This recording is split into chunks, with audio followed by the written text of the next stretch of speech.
Good morning from Grand Family Farm. Today is February 9th, 2025, and it's about 10:45.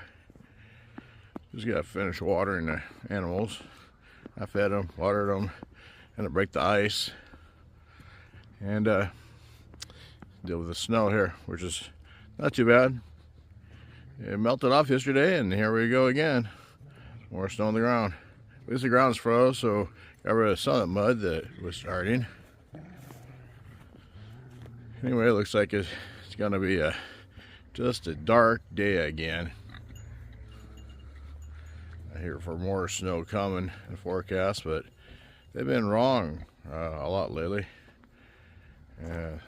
When it snowed the other day, they didn't say it was supposed to snow at all. Well, anyway,